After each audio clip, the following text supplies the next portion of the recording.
On today's Locked On Jayhawks, top 5 questions looking into the 2024-25 season for KU basketball and the latest KU football camp scuttlebutt.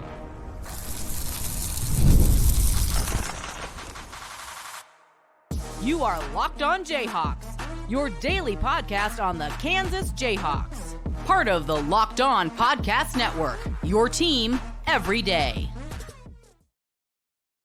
I'm Derek Johnson. You can find me on Twitter at DJohnsonRadio. You can listen or watch the show, Locked On Jayhawks, anywhere you get your podcast, including on our YouTube page where you can like and subscribe to the show. Thank you to the everydayers tuning into each and every episode, and thank you for making Locked On Jayhawks your first listen every day.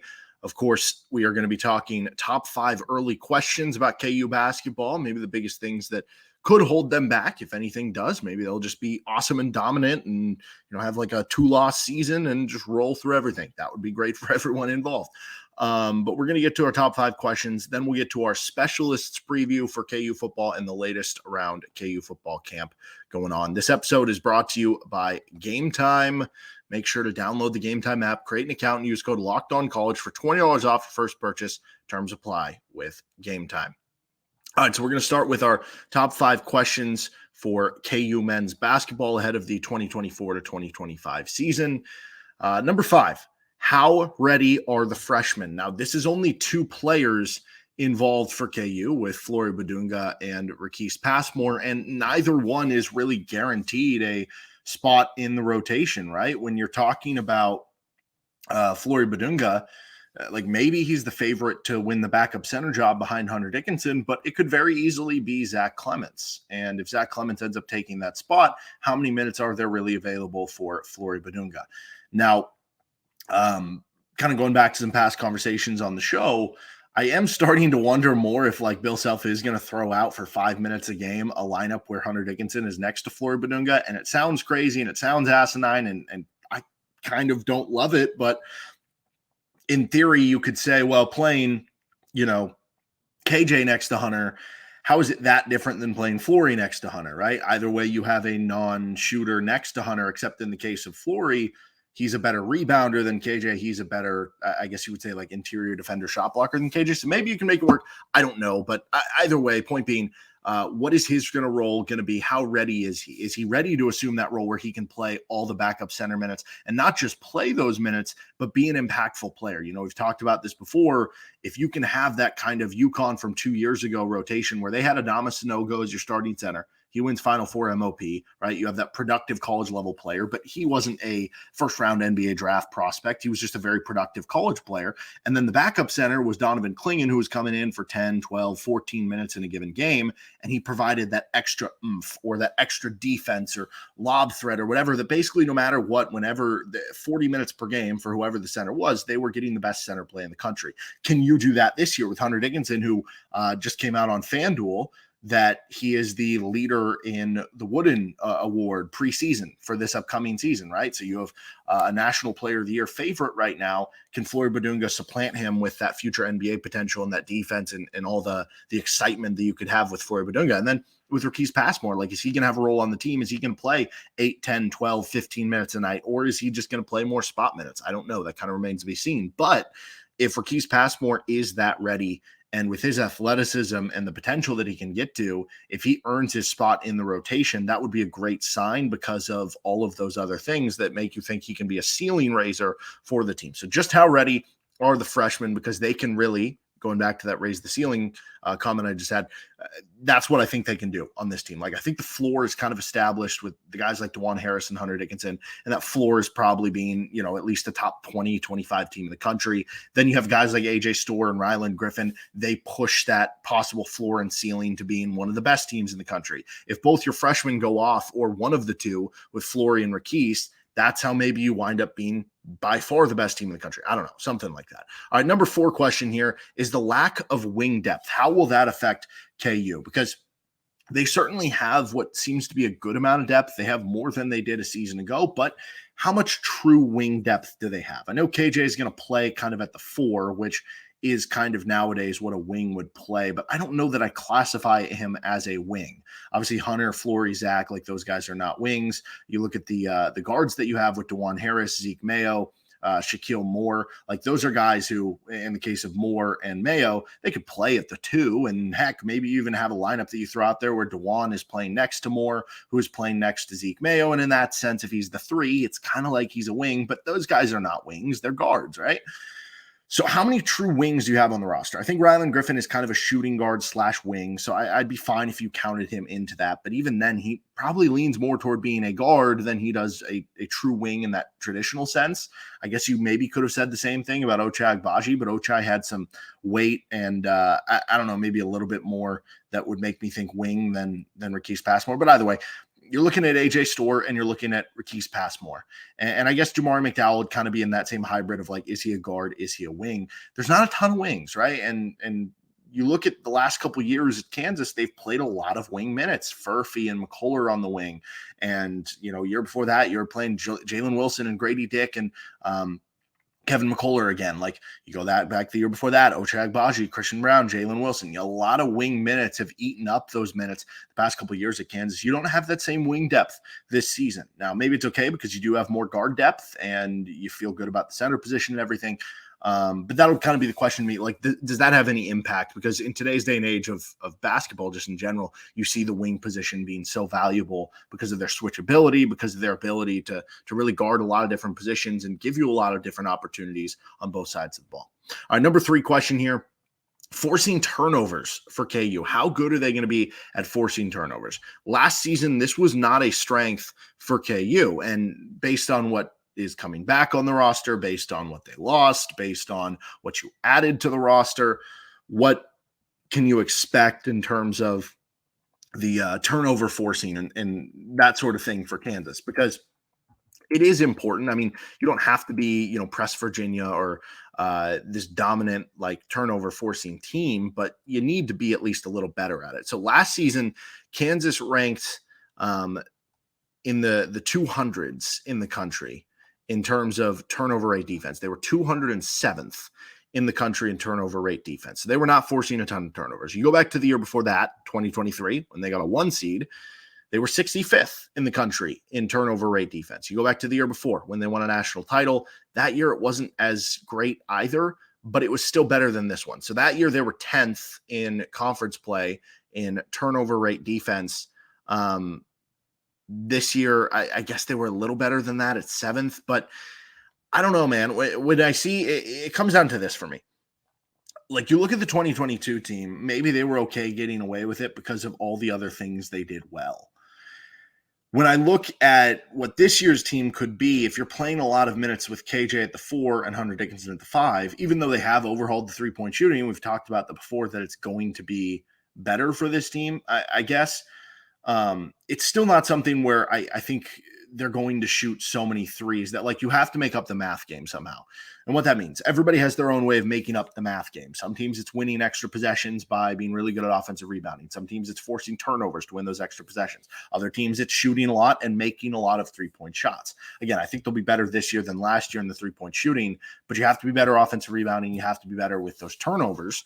And I think with the turnovers specifically, so you look at the personnel you have and you sit there and go, okay, it'd be one thing if we don't have personnel that I think should be good at getting turnovers, but like Kansas did have personnel last year that should be good at getting turnovers, which makes me think that why can't you be better at it, right? So you had DeJuan Harris, you had Kevin McCullough. Both of those are really good defenders and good at getting steals. You had really good athletes with Johnny Furphy and KJ Adams and Marco Jackson.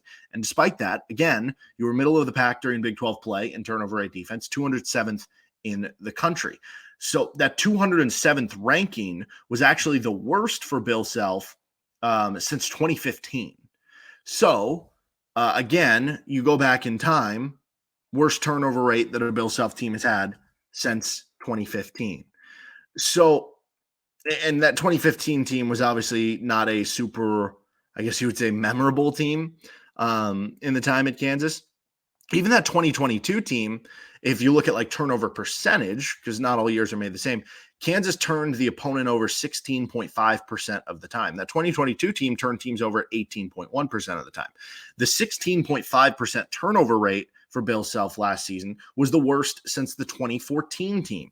And what I find interesting, every single Bill Self team that has made an Elite Eight or further, so Elite Eight, Final Four, national title game, or winning the championship, every single Bill Self team that's made an Elite Eight or further has a turnover rate defense of at least 18%. So what that tells you is a couple things. One, that's not a huge jump in what you have to do to get to 16.5 up to 18%. That should be very doable. But you look at the personnel, I think that should be doable with DeJuan Harris and Shaquille Moore probably leading the way there. So I think that is something you definitely can improve, but it has to improve this season as KU tries to, iron out the margins a little bit this season. Let's get to those top two questions, then we'll get to our specialists preview and the latest around KU football with camp on this episode of Locked On Jayhawks. We are brought to you by Game Time. I love going to MLB games, especially during the summer. It is America's pastime during the summer, right? You go to the game, you get a hot dog, you might get an adult beverage, you might get an ice cream in a helmet. Those are just made better with maybe some sprinkles on there, something like that. And the beauty of Game Time is that you can experience these memories without having to stress out beforehand or having to plan 2 weeks in advance that are we going to go to the game or are we going to not? You can just spur the moment. Game Time's an authorized ticket marketplace in Major League Baseball, which makes getting tickets faster and easier. Prices on the Game Time app actually go down the closer it gets to first pitch.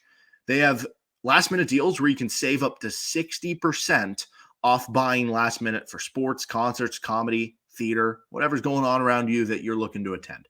Take the guesswork out of buying MLB tickets with Game Time. Download the Game Time app, create an account, and use code LOCKEDONCollege for $20 off your first purchase. Terms apply. Again, create an account and redeem code LOCKEDONCollege, LOCKEDONCOLLEGE for $20 off. Download Game Time today. Last-minute tickets, lowest price, guaranteed.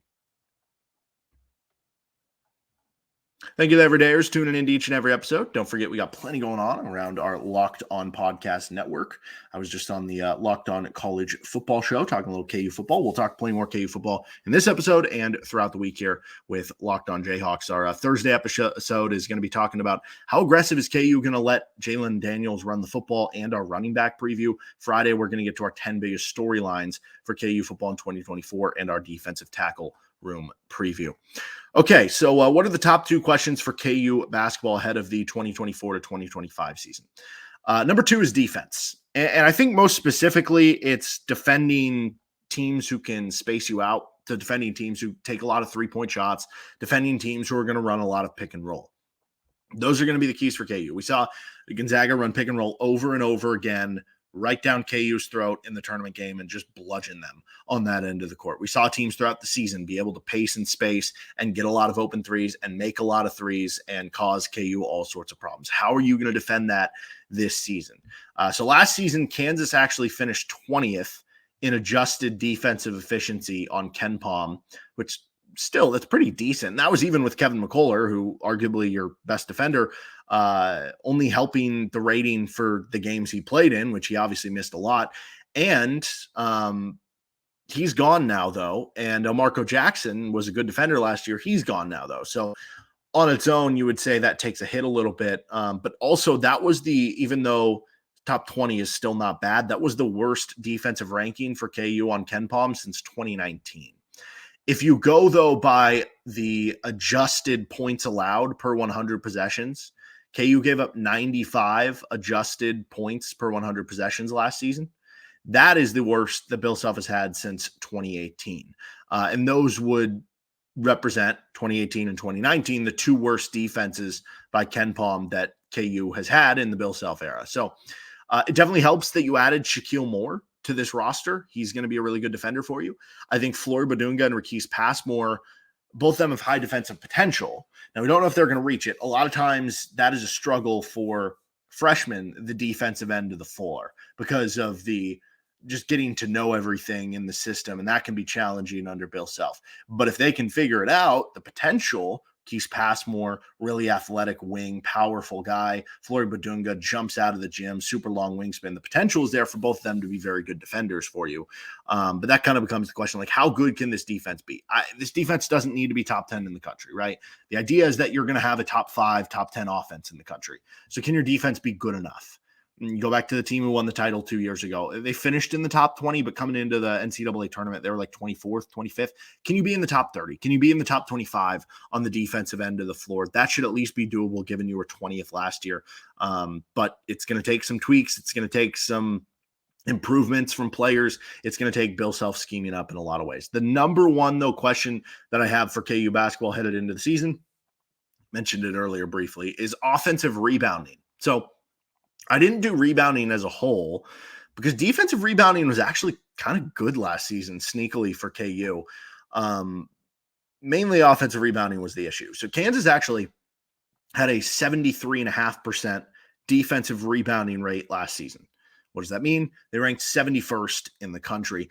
If you look in Big 12 only games, so against just Big 12 other competition, Kansas was first. They were number one in Big 12 only games in defensive rebounding rate. Didn't always feel that way, did it? But that was actually last season the best defensive rebounding rate for the full season that KU has had since the 2020 season, right? And their defensive rebound rate, if you go back, what was the best before 2020 was 2011. So over the last, 15 years, Bill Self has only had two teams that have been better rebounding teams than last year, or defensive rebounding teams, than last year's team. You could say losing Kevin McCullough, which you did, hurt you on the defensive glass again, though he missed a lot of games. But honestly, Hunter Dickinson, this is the biggest thing to me with Hunter Dickinson. On his own, just adding him to the fold, he makes you basically a good defensive rebounding team. Now, being good to great to elite or whatever, that's dependent on the other guys stepping up too.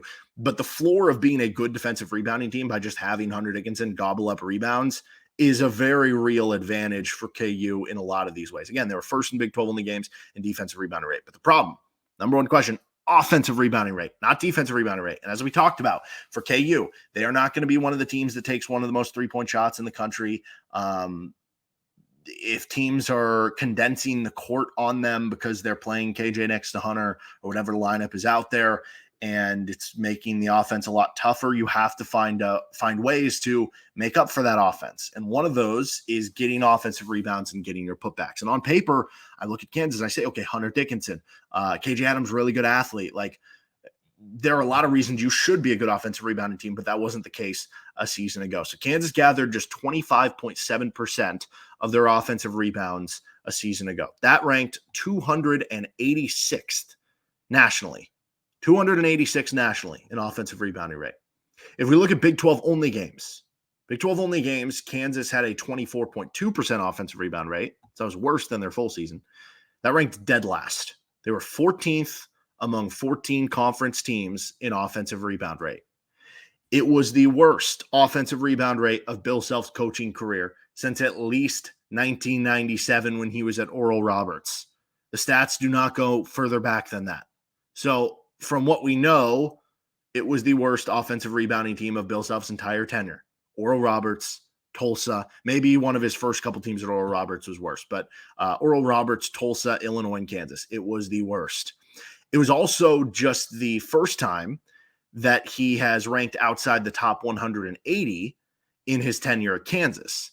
And in fact, he's been top 100 in offensive rebound rate at Kansas in 16 of his 21 seasons. So it is not hyperbole to say that last season's KU team was literally the worst offensive rebounding team that he has ever had in Lawrence. So on paper, the additions don't really make you think you added much here, right? You look at the stats for Storr and Griffin and what they added in terms of the offensive rebound and the offensive rebounding rate. But can KJ, with the added talent around him, can he focus on improving his offensive rebounding, right? He went from being 10th in offensive rebound rate in the conference in 2023 to that rate almost dropping in half in 2024. Can AJ Storr and Ryland Griffin provide more rebounding given the roles they're going to be asked to play at Kansas and compared to their career numbers? Can Hunter be good at it? Can some of your guards get involved there? Does adding Flory help you out there, right? And for what it's worth, 22 of the last 24 national champions were top 140 in offensive rebounding rate, including 3 of the last 6 were top 5. So it does matter. 2022 Kansas was 40th in offensive rebounding rate. but can you at least get to that one bar? 22 of the last 24 champs, top 140. You were in the 280s a season ago. Can you improve that to at least be above average at it? All right, let's get to our specialist preview and the latest around KU football on this episode of Locked On Jayhawks.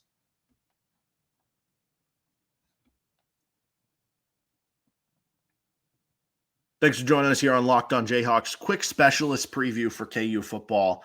The players, Owen Pieper-Gertis, redshirt junior, Tabor Allen, senior, Charlie Weinrich, redshirt sophomore, and then you have your punters, Damon Greaves, sophomore, Graydon Addison, redshirt junior, and then whoever the return men will be, which brings us to our next category, the biggest storyline for the specialists. Who's going to be the return men? I mean, Trevor Wilson makes a lot of sense. We've seen a lot of it, but do you go with the safe route in terms of punt return and let Trevor Wilson more do kick return in some of those situations? What about like a guy like Savion Morrison or one of your young freshmen or redshirt freshmen to get them on the field, or a backup running back, right? And then can KU get at least similar production at the kicker spot to Seth Keller? And who's that going to be? Seemed like Owen Pieper-Gertis was kind of leading that category post-spring, but seems like Charlie Weinrich has had a really good summer and early camp so far that maybe he's leading it. Can Tabor Allen factor into this? He's maybe has the strongest leg of the bunch. He does the kickoffs, but sounds like he hasn't been as accurate as the other guy. But Keller, as much as I remember it being a limp to the finish line last season with some of the kicking, he finished 14 of 16. And when you look at the zones, he was 4 of 4 from 29 or less. He was 7 of 8 from 30 to 39. So can your kicker at least go 11 of 12 from 39 or less? Like maybe that's where you're just looking at it. His long was a 44.